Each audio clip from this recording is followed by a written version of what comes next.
So, I'm actually working on like 4 other videos right now, but I've just been sitting here stewing on this since I saw the new movie, and I gotta say something, I'm just so very tired.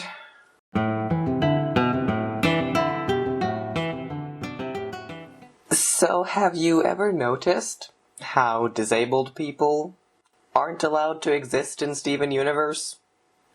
Alright, let me back up and explain what I mean by that. Let's start with Connie. How is she disabled, you may ask? Very technically, I answer. Because remember, when we first meet her, she wears glasses.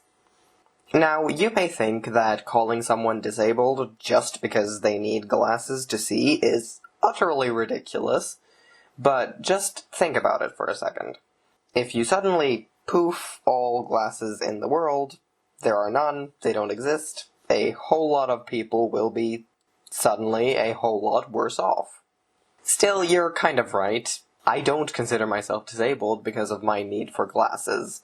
I think most people who wear glasses don't. But why? Technically speaking, when you start thinking about it, having compromised vision is a disability. So why don't we consider it one before we start getting into legally blind territory? Simply because it's become so normalized. Glasses are such an everyday thing that we just shrug and move on.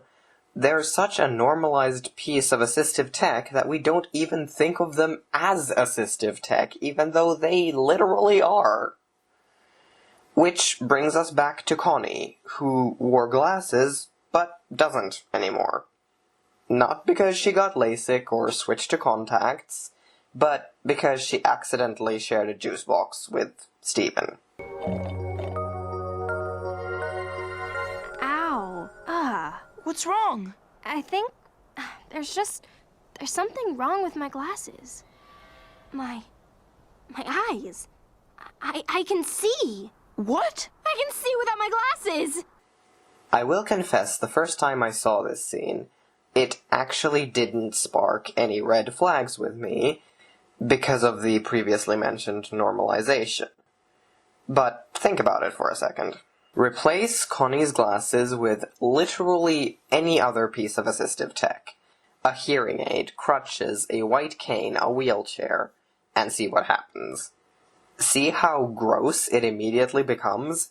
Especially when you consider how Steven reacted. Did I heal your eyes? But how?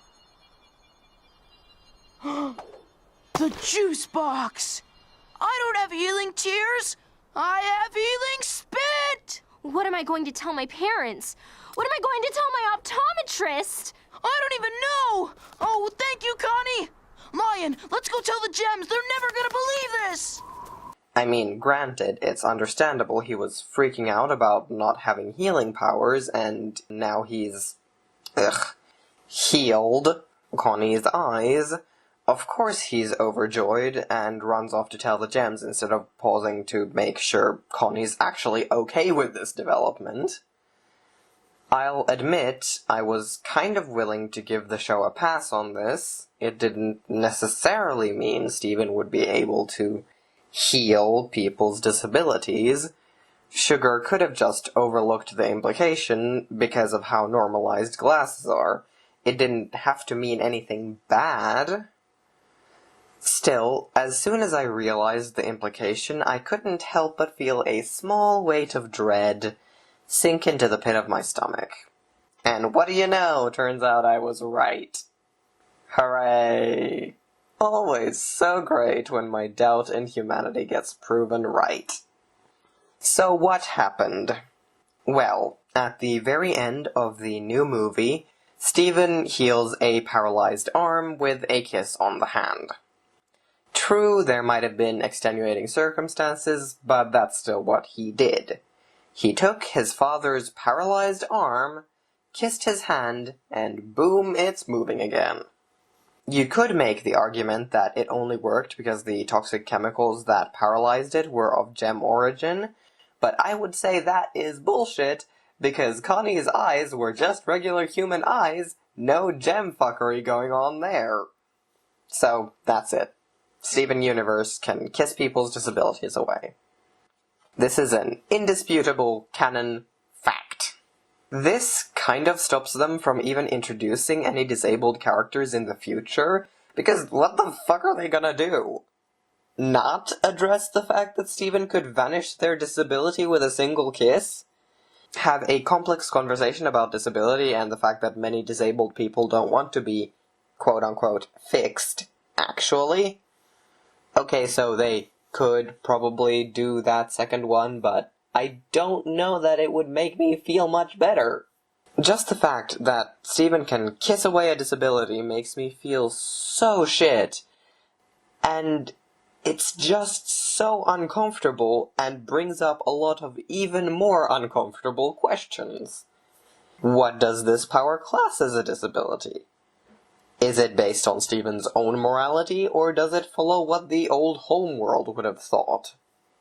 Does he have any control over it, or can he just never kiss any disabled person ever without curing them? What about mental illness? Where does neurodivergency fall in the eyes of this power, considering its source is, his gem, which was created on Homeworld, and we know how Homeworld feels about any differences? What about people who've been disabled their whole lives? What about deaf people? Considering Connie's eyes got healed, I assume they would too. There's just so many unpleasant implications here, and I'm just tired. Yeah. That's really all I had to say. I just had to get this off my chest. Thanks for watching this video, and I hope you stick around. Bye.